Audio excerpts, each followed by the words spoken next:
early 2007, a grim phenomenon gripped Bridgend County Borough in South Wales. Over 20 young people, mostly teenagers, took their own lives in less than 2 years.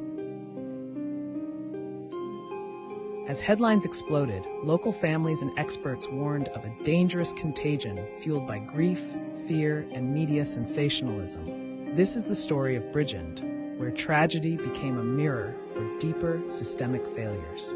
Between 2007 and 2008, at least 26 young people died by suicide in and around Bridgend.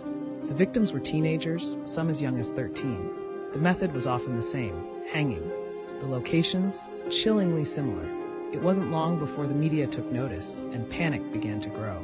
Some deaths were linked to relationship breakups. Others had no warning signs at all. 2 cousins died within 24 hours of each other. Toxicology reports later revealed alcohol, cocaine, and ecstasy in some of the victims. Yet many families described their children as happy or normal. Something wasn't adding up. By early 2008, the media descended on Bridgend. Papers published names, methods, even photos of the deceased. Mental health experts warned this could cause copycat behavior. The more they published, the more deaths followed. Was the coverage fueling the tragedy? Experts believe the Bridgend cluster was a textbook case of suicide contagion, known as the Werther effect. This phenomenon occurs when publicized suicides inspire others. A statistical review found 10 deaths in 7 weeks, far above normal. The cluster was real, but the fear had become national. In the aftermath, Bridgend launched one of the UK's most aggressive suicide response efforts. Crisis teams were activated, counselors were embedded in schools, and hundreds of vulnerable youths were contacted. Evening outreach programs were funded.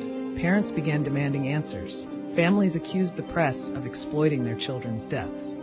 Studies later confirmed over 40% of Bridgend's suicide articles broke ethical guidelines. The UK's media regulator was urged to enforce stricter rules, but for many parents, it was too late.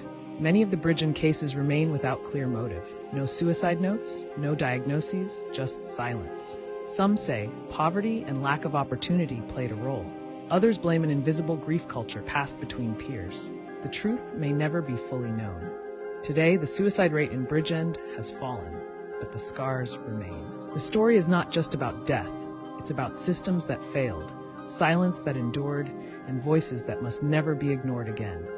Let James, Natasha, Andrew, and the others not be forgotten. Let their story become prevention for the next town, the next school, the next child.